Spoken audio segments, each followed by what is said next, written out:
Over 35 years, Lenovo has repeatedly pivoted its business to drive growth. Now a $50 billion global force, the next stage of evolution positions it as a pioneer in advanced technologies. Ajit Sivadasan, VP and General Manager for Digital at Lenovo, delves into Lenovo's fascinating history, the challenges of becoming truly global, its route to customer centricity, and its latest vision for intelligent transformation. This is the Lenovo story. Liu Shangji, along with 10 other Chinese computer engineers, had taken a professional gamble. It was 1984. Chairman Liu had a respectable career and a growing family, but he also had a vision to do something different. Seeing the future, his group came together and founded New Technology Development Incorporated, a vehicle for computer science backed by the Chinese Academy of Sciences. Equipped with just $25,000 and a small bungalow for an office, the team got down to work. Inconceivable at the time, this basic operation was the start of something hugely significant, not just in the Chinese business landscape, but to the country's whole culture. The company that would one day be known as Lenovo had been born. The fact that Chairman Liu is still recognised as the father of China's IT industry and held in such high esteem is also an accurate measure of Lenovo's reputation. Through multiple transformations since 1984, Lenovo has conquered the technology sphere, an against all odds journey made possible by tenacity, bold strategy, and strokes of genius. Today, Lenovo is a rare thing, a Chinese organisation that has gone truly global. With $50 billion in yearly revenues and 54,000 employees worldwide, Lenovo is universally recognised and respected. But in this era of relentless digital transformation, it is now drawing on all of its experience to gain forward momentum and redefine the new paradigm. Ajit Sivadasan, 13 years at senior level in the business, has had a front row seat on Lenovo's journey. As leader of the company's customer-facing e-commerce and digital strategy, he is part of a senior team charged with steering it through the current phase of change. The pedigree of innovation has been there right from the beginning.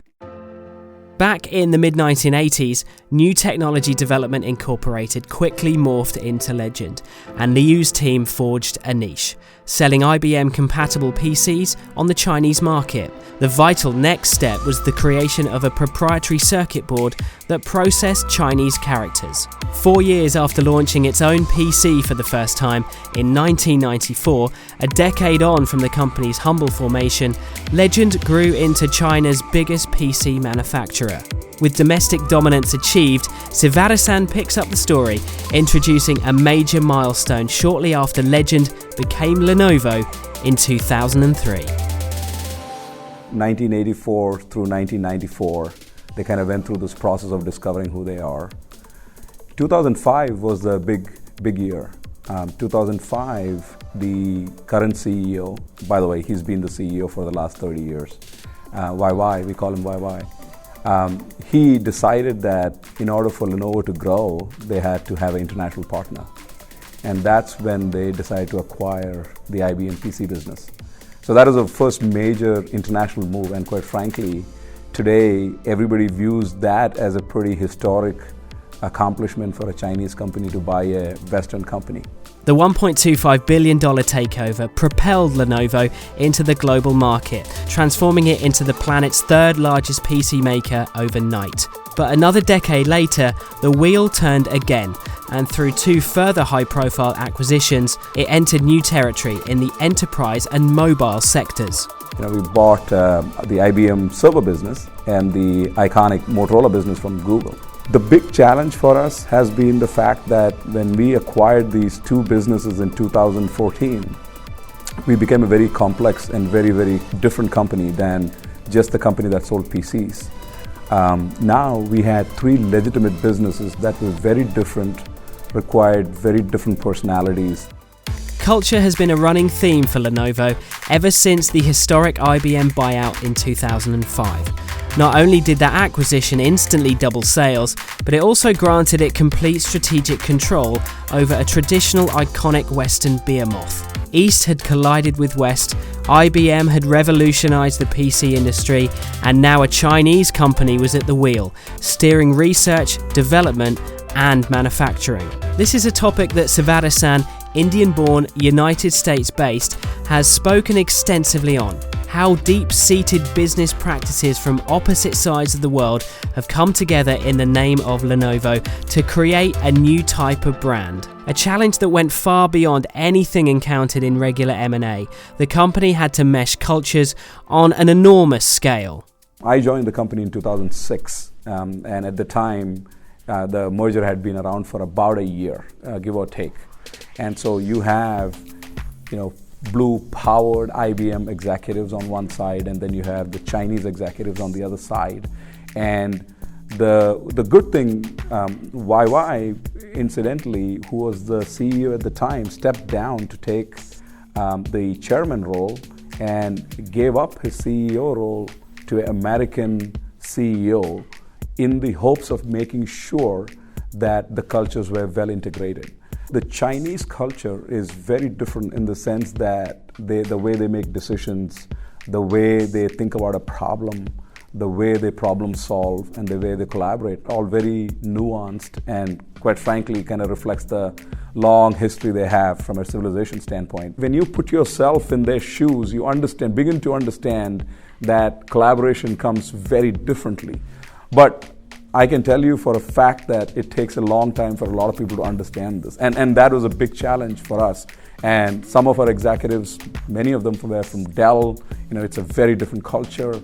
And the Chinese culture is much more about collaboration, getting everybody to agree.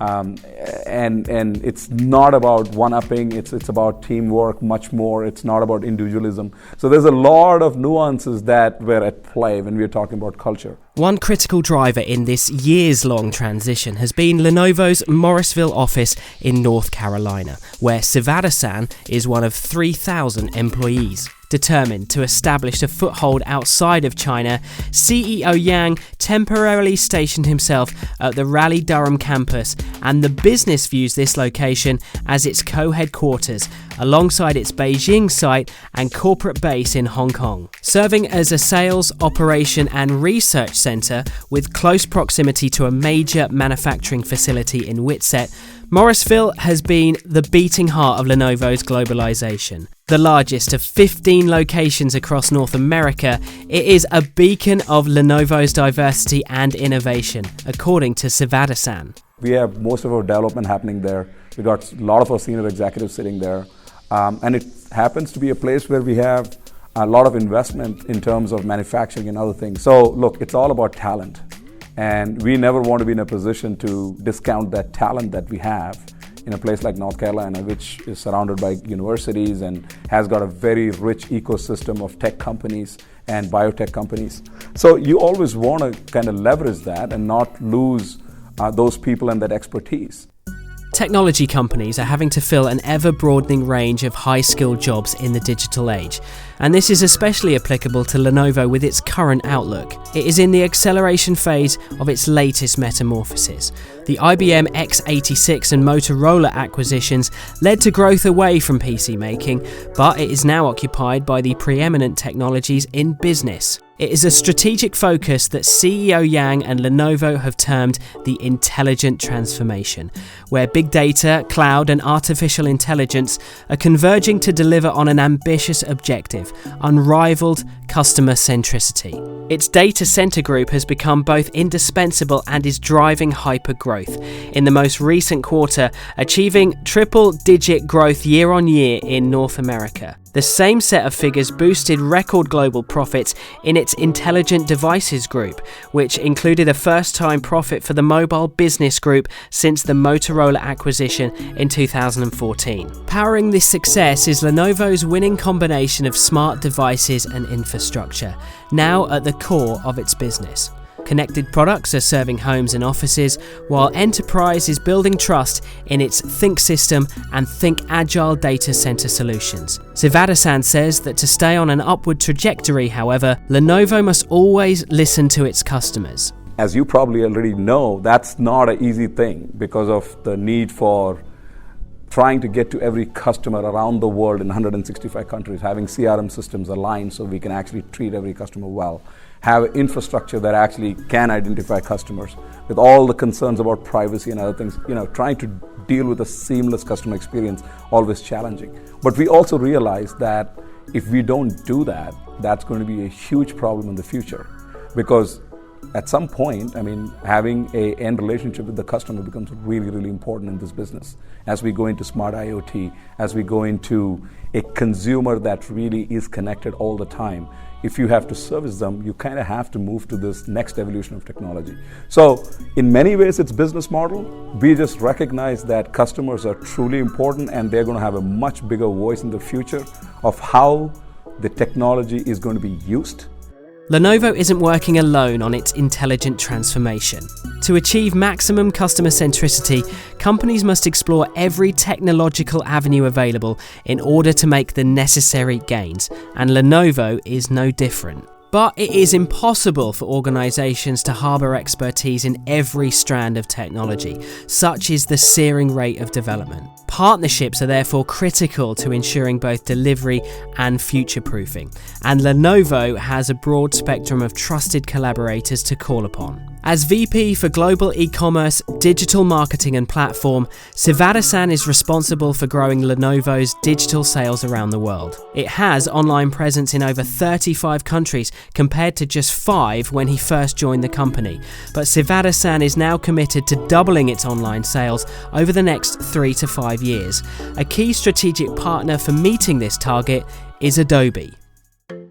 Lenovo uses Adobe's full suite of Experience Cloud products to orchestrate the optimal customer experience, from establishing audience profiles to utilizing advanced data analytics and executing first-class commerce and marketing through Magento Commerce and Makito Engage. Now, the reason I like Adobe is not because of any other reason other than my own selfish reason that we like their technology and the technology stack they provide.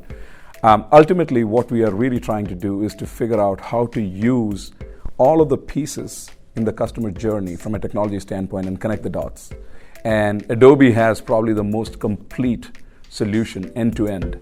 Partnerships also create a fertile innovation environment, and for Lenovo, its long-standing relationship with Course 5 Intelligence offers it the scope to identify untapped opportunities around big data and analytics. By using artificial intelligence and machine learning, Course 5 Intelligence helps companies along their path to digital transformation, powered by data. Many of the things that we have worked with them over the last 7 or 8 years, reach maturity, and we have been able to immensely benefit from those kinds of things.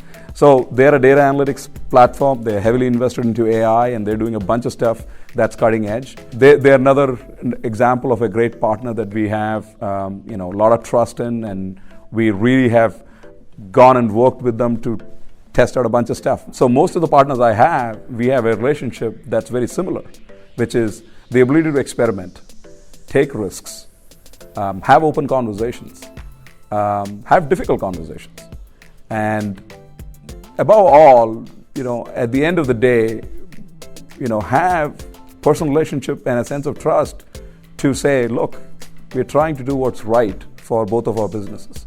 That's what it takes. It's like a friendship. Looking at the future, Sivadasan says Lenovo is motivated as much by how much technology can help the human race as improve its own bottom line.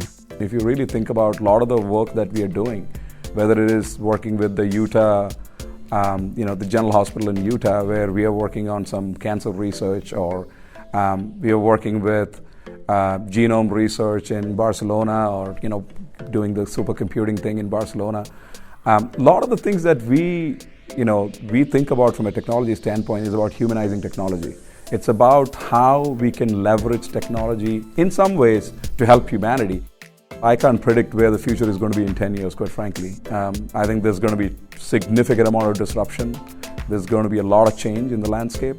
But my sense is that Lenovo will be a $100 billion company that really is going to be on the cutting edge of technology.